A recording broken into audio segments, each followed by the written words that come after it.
வணக்கம். இன்றைய வகுப்புல பாலிட்டில பிரியாம்பிள் பார்க்க போறோம்.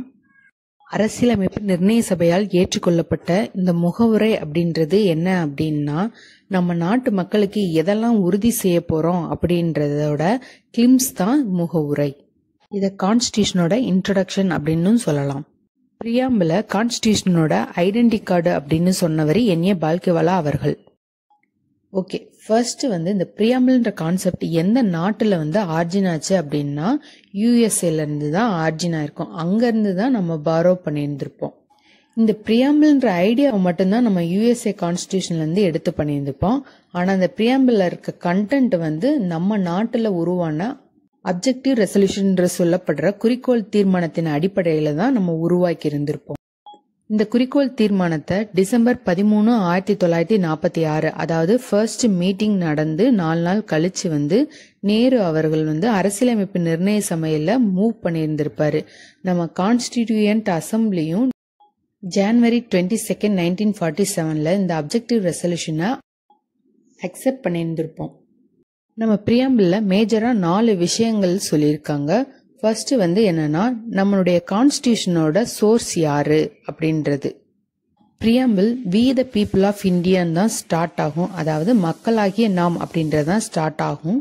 இதுல இருந்து என்ன தெரியுதுன்னா, மக்களே அதிகாரம் படைத்தவர்கள் அப்படின்றத நம்ம பிரியாம்பிள்ல மென்ஷன் பண்ணிருப்பாங்க. செகண்ட், நம்ம நாட்டின் தன்மை என்ன அப்படின்றத சொல்லியிருப்பாங்க. Sovereign, socialist, secular, democratic republic. அதாவது இறையாண்மை, சமதர்ம, சமய சார்பற்ற மக்களாட்சி கொண்ட குடியரசு நாடு அப்படின்னு சொல்லியிருப்பாங்க. தேர்ட் நம்ம அரசியலமைப்பின் நோக்கம் என்ன அப்படின்றது சொல்லியிருப்பாங்க. Justice, liberty, equality, fraternity. நீதி, சுதந்திரம், சமத்துவம், சகோதரத்துவம். ஃபோர்த் நம்மளுடைய அரசியலமைப்பு நிர்ணய சபையால் அரசியலமைப்பு ஏற்றுக்கொள்ளப்பட்ட நாள் நவம்பர் 26, 1949. பிரியாம்பிள்ல அடாப்ஷன் டேட் இருக்கா, இல்லைன்னா நடைமுறைக்கு வந்த நாள் இருக்கா அப்படின்னு கூட கொஸ்டின் கேட்கலாம். ஓகே, இப்போ ப்ரீவியஸ் இயர் கொஸ்டின் பேப்பர்ல பார்க்கலாம். எந்த நாட்டு அரசியலமைப்புடன் இந்திய அரசியலமைப்பின் முகவுரை பகுதி ஒத்துள்ளது அப்படின்னு கேட்டிருக்காங்க. USA constitution. இந்த கொஸ்டின்ல எது தவறான ஸ்டேட்மெண்ட் அப்படின்னு கேட்டிருக்காங்க. First one Jawaharlal Nehru called it as the identity card of the constitution. இது தவறு. இத சொல்லியிருப்பவர் யாருன்னு இப்பதான் பார்த்தோம், N A. Palkhivala. Second, it reveals the source of authority of constitution. இது correct. Third one it reveals the nature of Indian state. இதுவும் correct. Fourth one it reveals the objectives of the Indian constitution. இதுவுமே correct தான். So option B is the answer. பிரியாம்பிள்ல இருக்க terms எல்லாம் என்னென்னு பார்ப்போம். First இறையாண்மை. இந்த இறையாண்மைன்ற வார்த்தையை முதலில் பயன்படுத்தியவர் யார் அப்படின்னா ஜூன் போடின் அவர்கள். எப்போ பயன்படுத்தியிருப்பாரு அப்படின்னா 1576 வெளியான குடியரசு அப்படின்ற நூல், அவரோட நூலில் பயன்படுத்தியிருப்பாரு. இறையாண்மைன்றது என்னன்னா, மற்ற நாடுகளுக்கு நம்ம தலையாட்டி பொம்மையா இல்லாம நம்மளுடைய முடிவுகளை நம்மளே எடுத்துக்கிறது. எக்ஸாம்பிளுக்கு நம்ம பங்களாதேஷ்க்கு சில பகுதிகளை கொடுத்தோம்.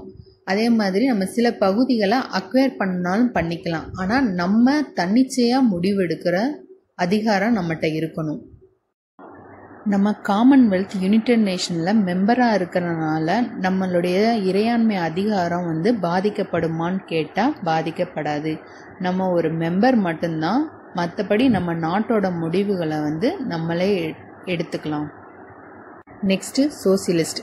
இந்த வார்த்தையை 42nd அமெண்ட்மெண்ட்ல தான் இந்த வார்த்தையை பிரியாம்பிள்ல இன்செர்ட் பண்ணோம். 42nd அமெண்ட்மெண்ட் மூலமா 3 வார்த்தையை பிரியாம்பிள்ல சேர்த்தோம். ஒன்னு சோசியலிஸ்ட், இன்னொன்னு செக்யூலர், தேர்ட் இன்டெகிரிட்டி. சோசியலிஸ்ட் அப்படின்றது என்ன அப்படின்னா, மக்கள்கிட்ட இருக்கிற பொருளாதார ஏற்றத்தாழ்வுகளை, இன்இக்வாலிட்டிஸை குறைக்கிறது தான் இதோட மெயின் வேலையே. இன்இக்வாலிட்டிஸை குறைச்சு செல்வங்களை நாட்டின் அரசுடைமையாக்குறது தான் சோசியலிசம். இந்த சமதர்ம கொள்கையினால மக்கள் நல அரசு உருவாகும்.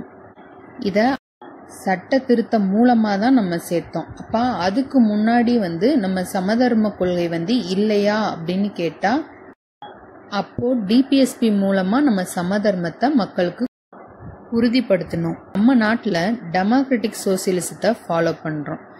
இன்னொரு சோசியலிசமும் இருக்கு, கம்யூனிஸ்டிக் சோசியலிசம், வகுப்புவாத சமதர்ம முறைன்றது. அது நம்ம நாட்டில் ஃபாலோ பண்ணல. இந்த டெமோக்ராட்டிக் சோசியலிசம் அப்படின்றது என்னன்னா கலப்பு பொருளாதார முறையில் நடக்கும். மிக்சட் எக்கனாமினா பப்ளிக் அண்ட் பிரைவேட் செக்டர் ரெண்டுமே பேரலா ரன் ஆகும். செக்யூலரிசம் அப்படின்றதையும் நம்ம 42nd அமெண்ட்மெண்ட் மூலமாக தான் ஆட் பண்ணியிருந்திருப்போம். செக்யூலரிசம்லேயே பாசிட்டிவ் செக்யூலரிசம், நெகட்டிவ் செக்யூலரிசம் இருக்கு. சமய சார்பற்ற அப்படின்னா ஒரு நாட்டுக்கும் அந்த நாட்டில் உள்ள மக்களின் மதத்திற்கும் எந்தவித சம்பந்தமும் இல்லாமல் இருக்கிறது. நம்ம நாட்டில் என்ன பண்ணுறோன்னா எல்லா மதத்தையும் ஈக்குவலாக நடத்துவோம். இதுக்கு பேர் தான் positive concept of secularism. Next democracy, மக்களாட்சி. மக்களாட்சி நாட்டில் மக்கள் தான் அதிகாரம் மிக்கவர்களா இருப்பாங்க. டெமோக்ரஸி, டைரக்ட் டெமோக்ரஸி, இன்டைரக்ட்னு 2 டைப் இருக்கு. அந்த நாட்டு லா மேக்கிங் ப்ராசஸ்ல ரெஃபரண்டம் நடத்துவாங்க. அந்த வாக்கெடுப்புல மக்கள் மெஜாரிட்டியா ஓட் பண்றாங்க. அந்த நாட்டு லா மேக்கிங் ப்ராசஸ்ல ரெஃபரண்டம் நடத்துவாங்க. அந்த வாக்கெடுப்புல இன்டைரக்ட் டெமோக்ரஸி அப்படின்றது மக்களின் பங்களிப்பு நேரடியாக இல்லாம மக்களால் தேர்ந்தெடுக்கப்பட்ட பிரதிநிதிகள் மூலம் அரசின் அதிகாரத்தில் பங்கு கொள்வது. நம்ம நாட்டில் இன்டைரக்ட் டெமோக்ரஸியை ஃபாலோ பண்றோம். இன்டைரக்ட் டெமோக்ரஸியே 2 டைப்ல இருக்கு. ஒன்னு பார்லிமெண்டரி டெமோக்ரஸி, இன்னொன்னு பிரசிடென்சியல் டெமோக்ரஸி.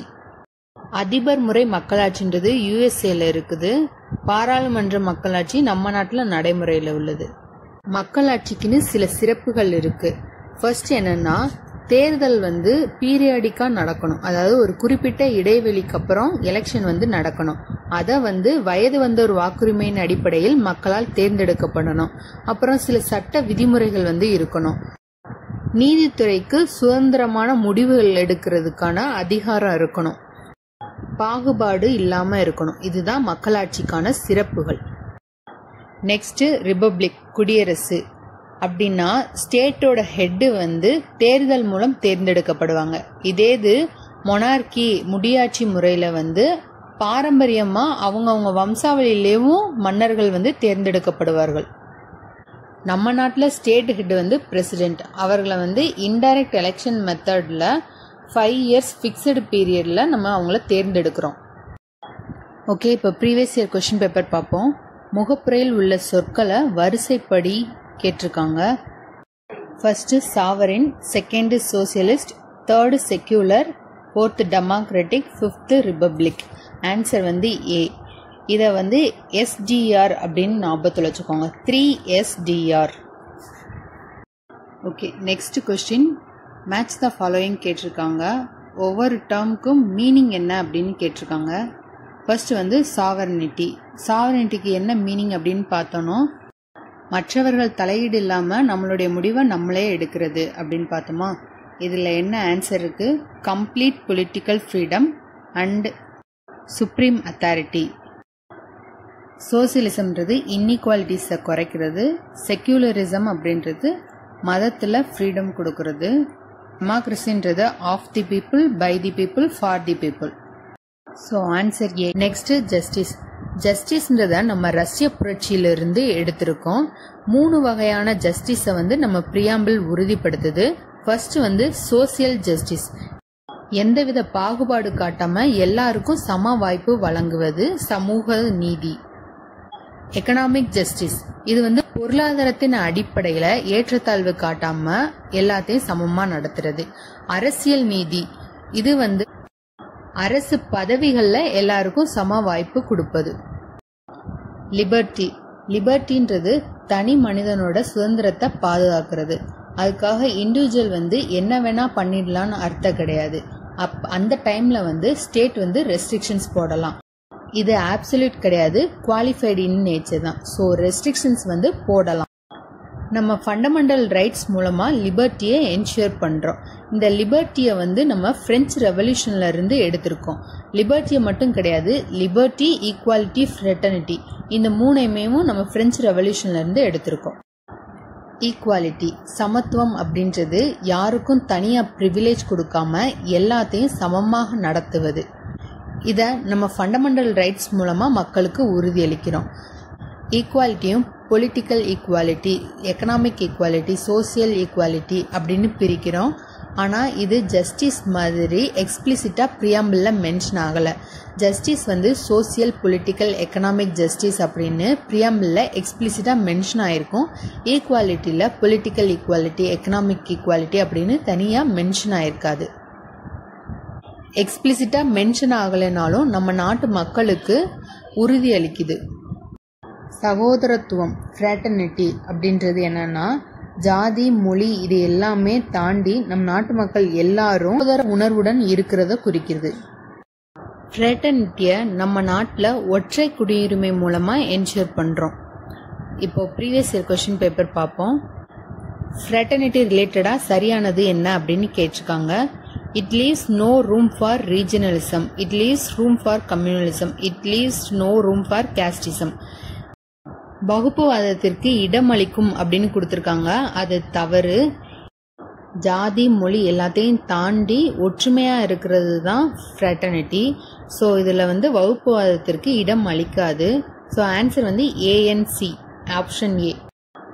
ஓகே, இந்த கொஸ்டினில் என்ன கேட்டிருக்காங்கன்னா ப்ரியாம்பிளை பற்றி யார் யார் என்ன சொல்லியிருக்காங்க அப்படின்றது. ஃபர்ஸ்ட் வந்து பொலிட்டிக்கல் ஹாரோஸ்கோப் அப்படின்னு சொன்னவர் வந்து KM முன்சி அவர்கள். Second, keynote to the constitution, இதை சொன்னவர் வந்து எர்ன்ஸ்ட் பர்கர். அவரோட principle of social and political theory சொல்லியிருப்பாரு. சோல் ஆஃப் த கான்ஸ்டியூஷன் அப்படின்னு சொன்னவர் வந்து தாகூர் தாஸ் பார்கவ். இன்னொருத்தரும் சொல்லியிருப்பாரு ஹிதயத்துல்லா. சோல் ஆஃப் த கான்ஸ்டியூஷனோடனே PR அம்பேத்கர் அவர்களை போட்டுறக்கூடாது. ஏன்னா அவர் சொன்னது வந்து ப்ரியாம்பிளில் சொல்லியிருக்க மாட்டார். ஆர்டிகல் 32 தான் சோல் ஆஃப் த கான்ஸ்டியூஷன் அப்படின்னு PR அம்பேத்கர் சொல்லியிருப்பாரு. லாஸ்ட் ஒன் வந்து பாரடைஸ் ஆஃப் லாயர்ஸ், இதை சொன்னவர் வந்து சர் ஐவர் ஜென்னிங்ஸ். நெக்ஸ்ட் ப்ரியாம்பிளை பற்றின சில கேசஸோட முடிவுகளை பார்க்க போகிறோம். ப்ரியாம்பிள் வந்து கான்ஸ்டியூஷனோட முன்னுரை அப்படின்னு சொன்னோம்.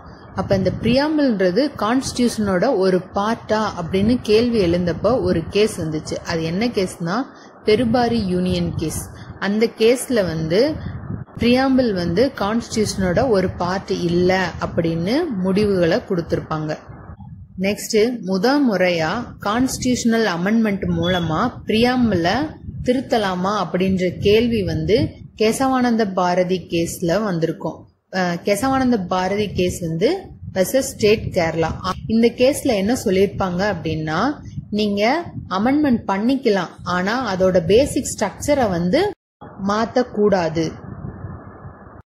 அதே இது ப்ரியாம்பிள்ன்றது பார்ட் ஆஃப் த கான்ஸ்டியூஷன் அப்படின்றதையும் சொல்லியிருக்கோம். இந்த கேஸ் முடிஞ்சதுக்கு அப்புறம் தான் 42nd அமெண்ட்மெண்ட் ஆக்ட் 1976 கொண்டுட்டு வருவோம். அதுல வந்து 3 வார்த்தையை வந்து ஆட் பண்ணியிருப்போம். Socialist, secular, integrity. இந்த கொஸ்டின் வந்து ரிப்பீட்டடா கேட்கறாங்க. 42nd அமெண்ட்மெண்ட் ஆக்ட் வந்து மினி கான்ஸ்டியூஷன் அப்படின்னு சொல்றோம். இது ரொம்ப ரொம்ப இம்பார்ட்டன்ட் அமெண்ட்மெண்ட் ஆக்ட். அதே மாதிரி கேஸ்லயும் கேசவானந்த பாரதி கேஸும் ரொம்ப ரொம்ப இம்பார்ட்டன்ட். லாஸ்ட் வந்து LIC வழக்குல என்ன சொல்லியிருப்பாங்கன்னா, ப்ரியாம்பிள் வந்து integral part of the constitution அப்படின்னு சொல்லியிருப்பாங்க. ஓகே, இதோட ப்ரியாம்பிள் முடிஞ்சிச்சு. நெக்ஸ்ட் கிளாஸ்ல ஃபீச்சர்ஸ் ஆஃப் த கான்ஸ்டியூஷன் பார்ப்போம்.